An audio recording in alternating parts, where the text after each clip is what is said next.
What if success isn't just about talent or hard work, but about timing, hidden advantages, and even forces beyond the visible? And what if those same forces, when seen through a mystical lens, could be aligned with consciously to create opportunities in your own life?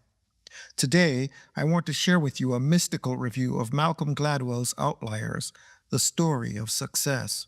To understand the world, you must first know yourself. But how do we discern what is real? Embark on this journey to discover more about your real potential. Uncover the mystery in the tarot. This was the first book by Gladwell that really caught my attention. It opened the door to his other works like The Tipping Point, Blink, and Talking to Strangers, but Outliers stands apart. It's a particularly insightful book, and not just for its social analysis.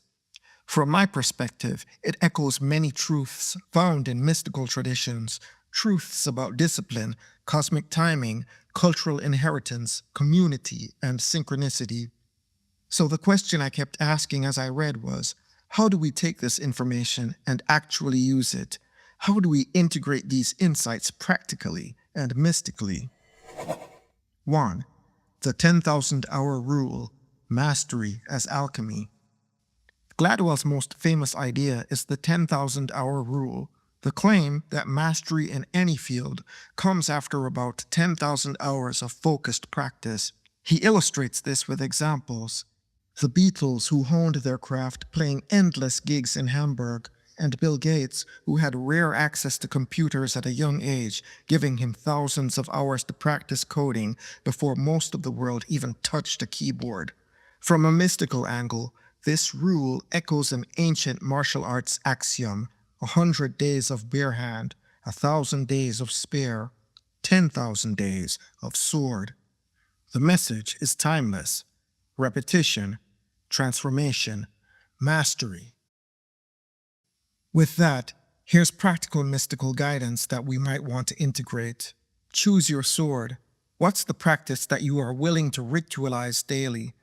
This devotion itself becomes alchemy. Through consistency, your practice transforms you, and mastery arises as a natural result.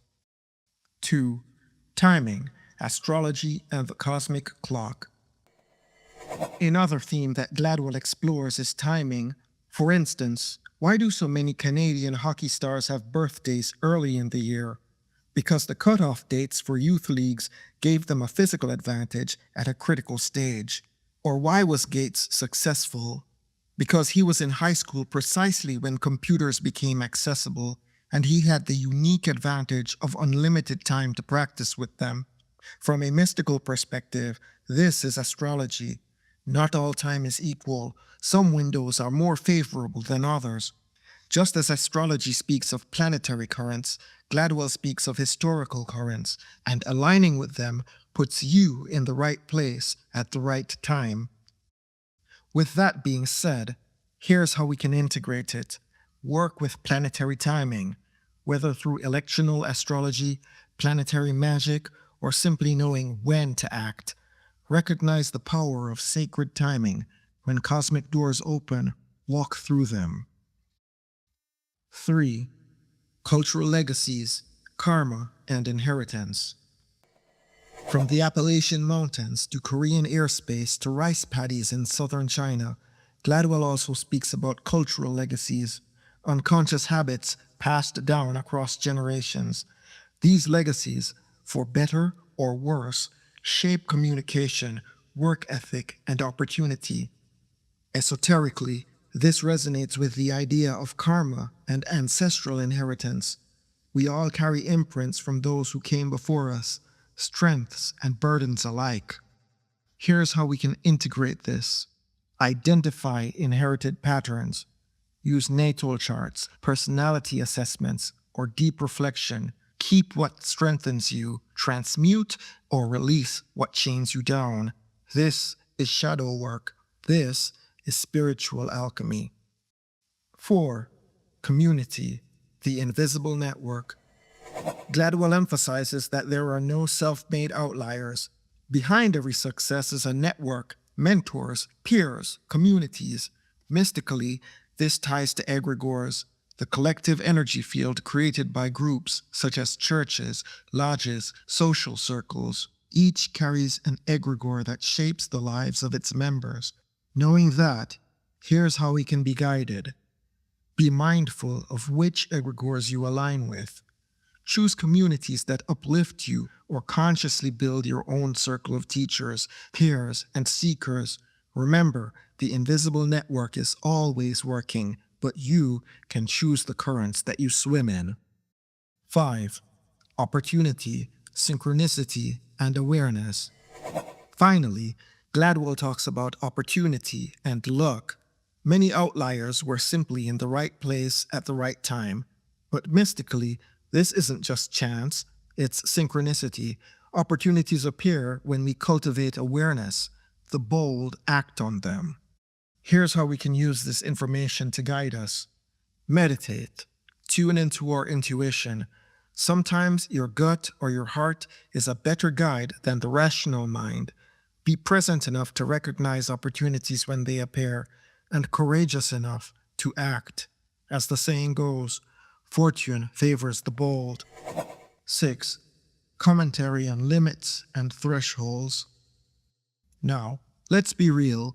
Some of Gladwell's proposals require massive societal shifts, changes in educational systems, cultural paradigms, or structural inequalities. As individuals, we can't always control that. Other insights, like the correlation between birth month and long-term outcomes, aren't things that you can directly change for yourself, unless you're shaping choices for your children. So the question becomes, what do you do with this information for yourself? Gladwell also speaks of the threshold of advantage. To me, this is not a mandate for mediocrity, but a reminder. Whatever resources you do have, maximize them. Align fully with the currents available to you. In conclusion, Outliers is a remarkable book, not only for its insights into success, but for how those insights resonate with timeless, mystical truths. Mastery through devotion, timing through cosmic alignment, cultural legacies as karma, community as egregore, opportunity as synchronicity. Gladwell may not frame it this way, but his message echoes what mystics have always known. Success is not solitary, and it is not random. It is cultivated through rhythm, discipline, awareness, and connection. So my question to you is, what sword are you willing to train with? What community will you align with? And will you be ready when your moment, your cosmic window, opens? I'm Wayne from Rodney Illustrations, creator of the Global Fusion Intuitive Tarot Deck, published by US Games Systems, and the forthcoming Thalion project. If you found this review helpful, please share it with others. Peace and blessings. To understand the world, you must first know yourself. But how do we discern what is real? Embark on this journey to discover more about your real potential.